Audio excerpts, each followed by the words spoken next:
Guys welcome back to the channel. आज हम लोग आपको पढ़ाने जा रहे हैं income under heads of salary. तो पिछली क्लास में हम लोगों ने पढ़ा था basic salary, advance salary, arrears of salary और बोनस क्या होता है, इनका बारे में हम लोग चर्चा कर लिए थे पिछली क्लास में। आज हम लोग अपना नया टॉपिक पढ़ने जा रहे हैं जिसका नाम है tax treatment of various allowances. ये क्या है? ये तो बड़ी माथा ख़राब करने वाला चीज़ है। तो अब हम लोग माथा ख़राब होने नहीं देंगे, काहे कि अब एजुकेशन एरा आ गया है। अब अलाउंसेस क्या होता है? मतलब कि एम्प्लॉय के अपने पर्सनल खर्चों के लिए जो कोई भी पैसा पे किया जाता है एम्प्लॉयर के द्वारा, उसको हम लोग अलाउंसेस बोलते हैं। ठीक है, अलाउंसेस हो गया। अलाउंसेस का फुल्ली टैक्सेबल हो जाता है। डियरेंस अलाउंसेस क्या होता है कि डियरेंस अलाउंसेस जैसे महंगाई भत्ता, मतलब कि महंगाई का जो खर्चा है, महंगाई का जो खर्चा है उसका बढ़ जाने के कारण कोई भी एम्प्लॉयर अपने पास से कुछ भी पैसा देता है एम्प्लॉय को, तो उसको बोलते हैं हम लोग डियरेंस अलाउंसेस। बात समझ में आया? अब डियरेंस पे क्या होता है?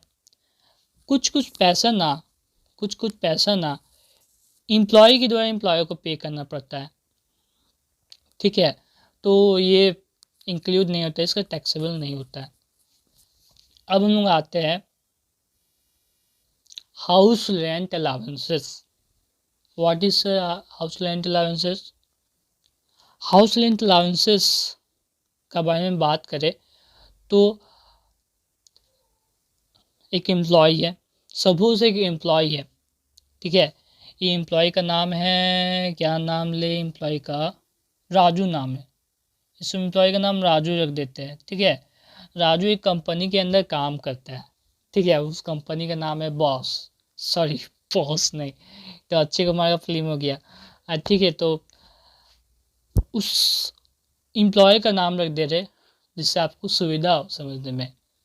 तो मिस्टर झुनझुनवाला। ठीक है, तो मिस्टर झुनझुनवाला उस एम्प्लॉय का नाम रख दे रहे।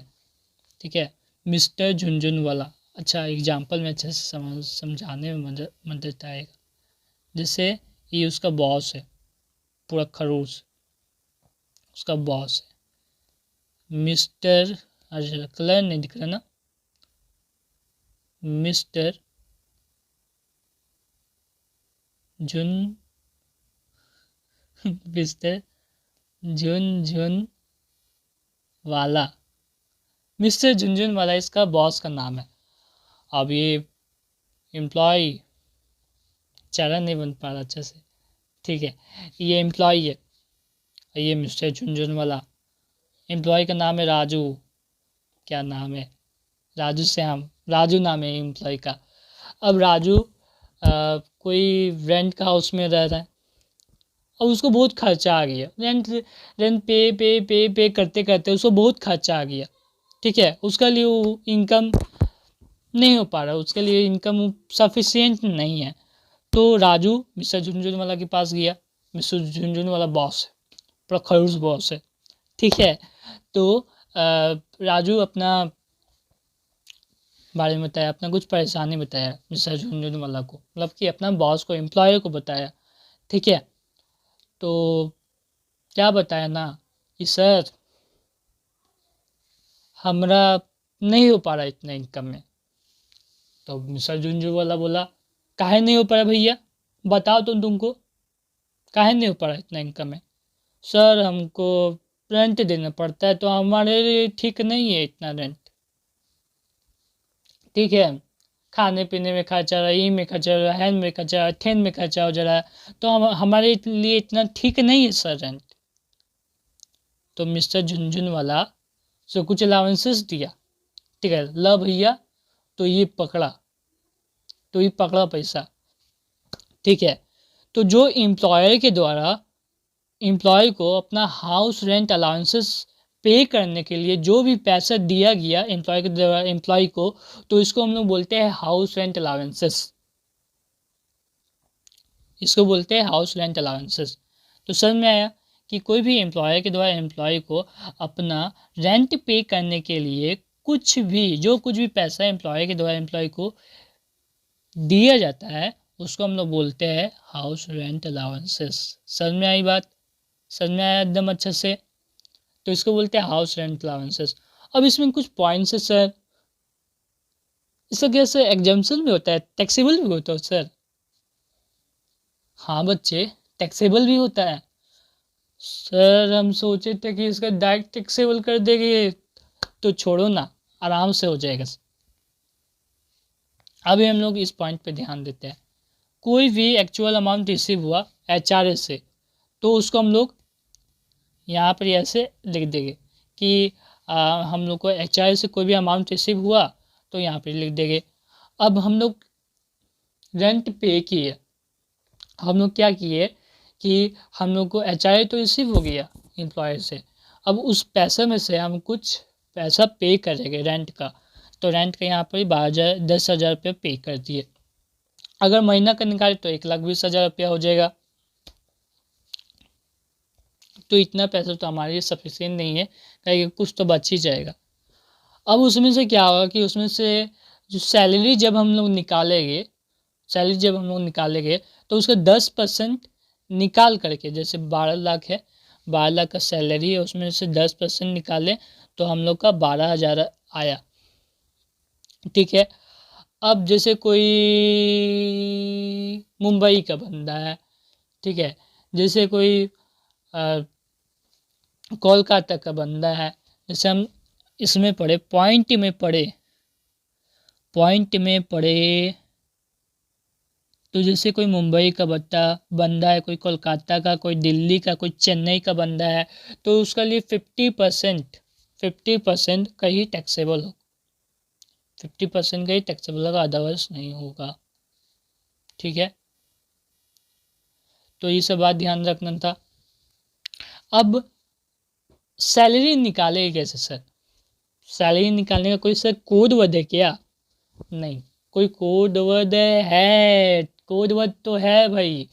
सैलरी निकालने के लिए जैसे हम लोग मैथ बना दिए, मैथ बनाने का नीचे हम लोग एक नोट बनाते हैं, तो नोट 1 करके वहाँ पर एक चार्ट बनाना, जिससे लिख देना कंप्यूटेशन ऑफ सैलरी। उसके ऊपर, उस चार्ट के ऊपर जो तुम नोट बनाओगे, ठीक है, तो उसमें लिख देना कंप्यूटेशन ऑफ सैलरी। यहाँ पर हम सैलरी निकालना कैसे सीखेंगे, मतलब कि वहाँ पर ही हम लोग सिखा रहे हैं, हम लोग वहाँ पर ही निकाल सैलरी। तो सैलरी के अंदर क्या इंक्लूड होगा? बेसिक सैलरी, DA जिसको हम लोग डिफरेंस अलाउंसेस बोलते हैं, और कमीशन ऑन टर्नओवर इंक्लूड होगा। बस खाली यही सब चीज़ें हम लोग को पढ़ने हैं सर। इसका मैथ हम लोग कल करेंगे। हो गया, ठीक है, सॉरी, मेडिकल अलाउंसेस में लोग क्या हो गया कि एम्प्लॉय है, अब एम्प्लॉय को अपने मेडिकल खर्चों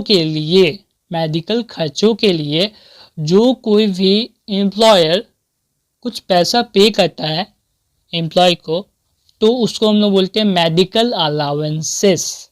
ठीक है, बात समझ में आई? तो इसका टैक्सेबल हो जाता है, फुली टैक्सेबल हो जाता है। ठीक है, ठीक है।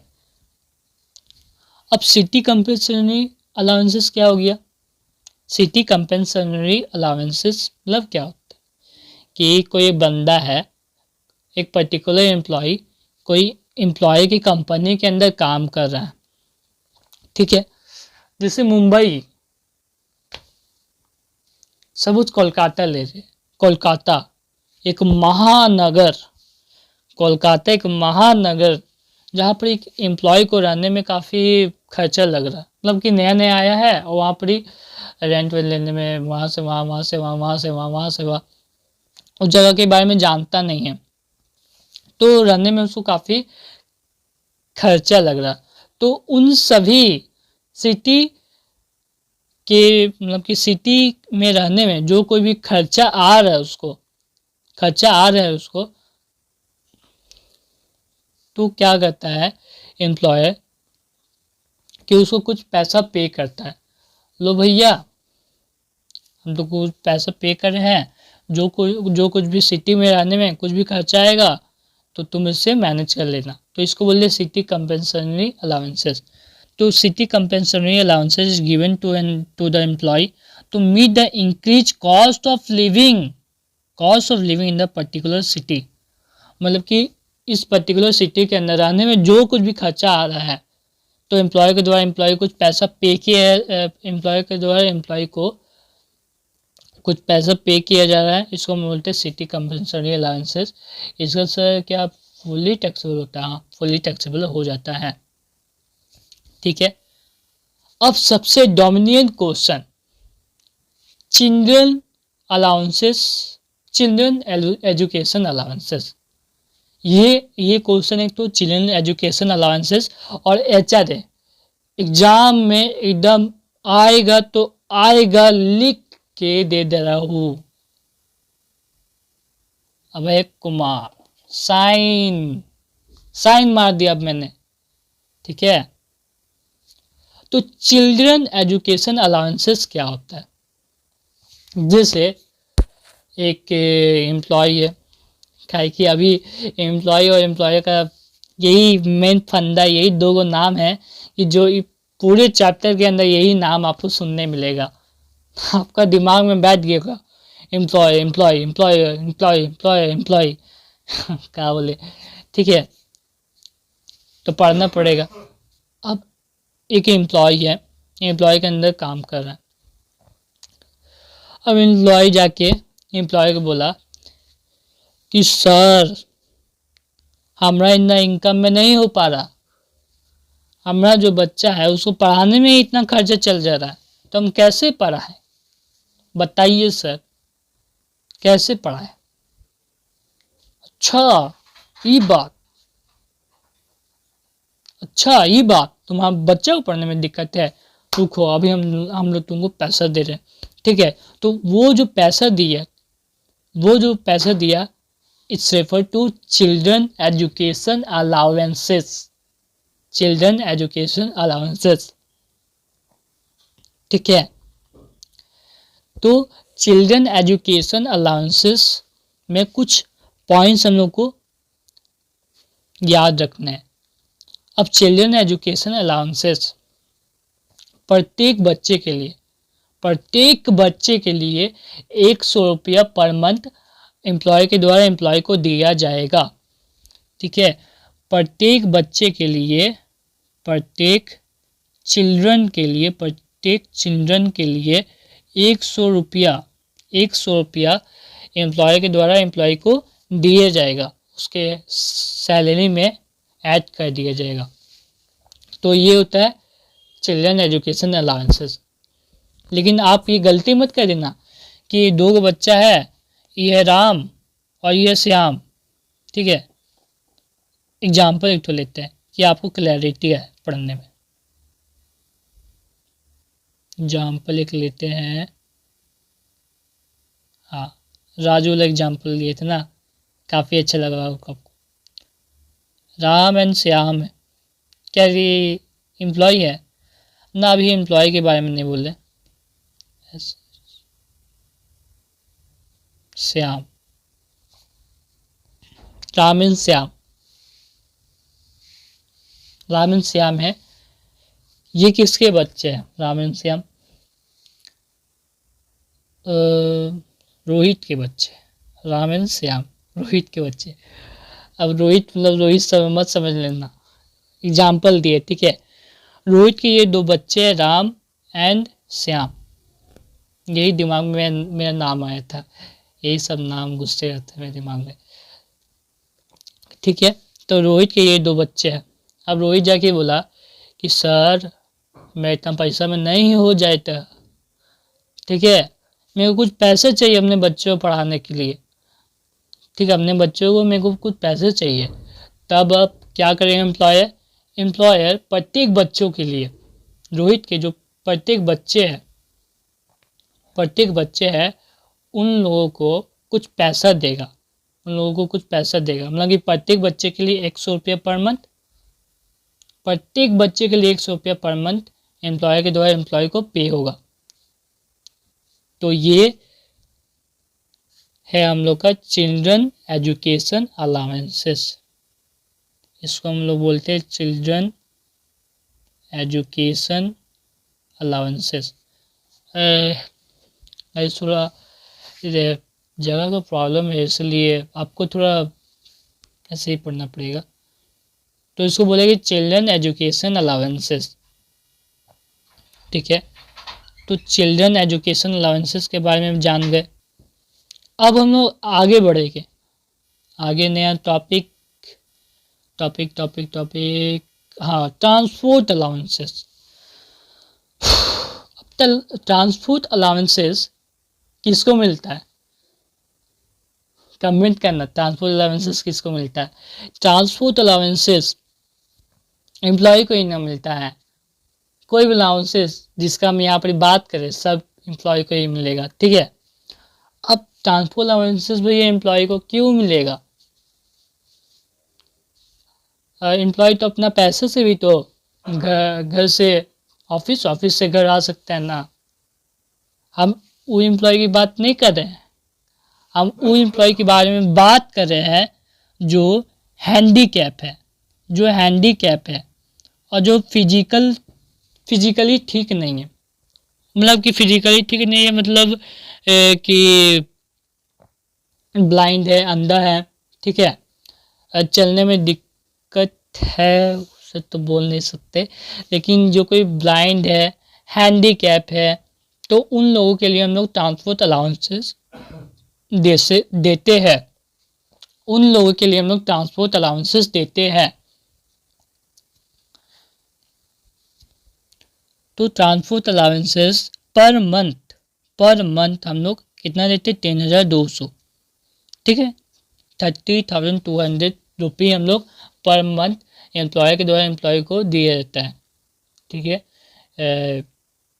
तो समझ में आया? एक एग्जाम्पल ले ट्रांसपोर्ट अलाउंसेस का, ठीक है। एग्जाम्पल लेना बहुत ज़रूरी है। जैसे सपोज राजू के एग्जाम्पल लेते हैं। अब राजू क्या बना कि सड़क से जा रहा था, उसका सपोज एक्सीडेंट हो गया, ठीक है, उसका सपोज एक्सीडेंट हो गया, तो क्या हुआ ना, बहुत सैड स्टोरी बताने जाऊँगा। बहुत क्या हुआ ना कि उसका पैर टूट गया बेटा, उसका पैर टूट गया बेटा, हाँ, लेग पीस बन गया पेड़वा का। तो अब राजू हैंडीकैप हो गया ना, लेकिन कुछ सालों बाद उसका पैर ठीक हो गया। तब बॉस के पास गया, बॉस देखा ये क्या हो गया राजू, तुम्हारा पैर तो ठीक है, हाँ ठीक है, तुम जॉब में आ जाना। सर मेरा पैर कैसे आ पाऊँगा मैं? तो एम्प्लॉय सोचा हाँ इसको अलाउंसेस देते रहे। तो एम्प्लॉय के द्वारा एम्प्लॉय को कुछ पैसा पे किया गया, जो घर से ऑफिस और ऑफिस से घर आने में जो कोई भी पैसा एम्प्लॉय के द्वारा घर से ऑफिस और ऑफिस से घर आने में जो न्यूट्रलाइज होगा उसको हम बोलते हैं ट्रांसपोर्ट अलाउंसेस। ये बेसिकली एक एम्प्लॉय को मिलता है, एम्प्लॉय के द्वारा एम्प्लॉय को दिया जाता है जब कोई व्यक्ति हैंडीकैप हो या ब्लाइंड हो, ठीक है, या कोई फिजिकली ठीक नहीं हो, तो उन लोगों की ही मिलता है। पर मंथ 3200, याद रखना। अब सब कुछ गाइस हो गया है जैसे कि हम लोग चाहते थे। तो हम लोगों ने आज सबसे मेन क्वेश्चन पढ़ा, सबसे मेन आज हम लोग ने टॉपिक पढ़ा, एग्जाम से रिलेटेड टॉपिक पढ़ा। ये ही एग्जाम से रिलेटेड टॉपिक, अगर ये ही आप वीडियो देख के चल जाओगे, ठीक है, ये वाला वीडियो और पार्ट 2 का वीडियो देख के चल जाओगे, तो आपका यहीं से ही हो जाएगा टैक्सेशन का क्लियर तैयारी। यहीं से आपको टैक्सेशन का क्लियर तैयारी हो जाएगा। तो अब हम लोग अगले नेक्स्ट वीडियो में मिलते हैं। Goodbye. और आप लोग अच्छे से रहिए, खुशी रहिए, और रीडिंग करना is most dominant part every student के लिए।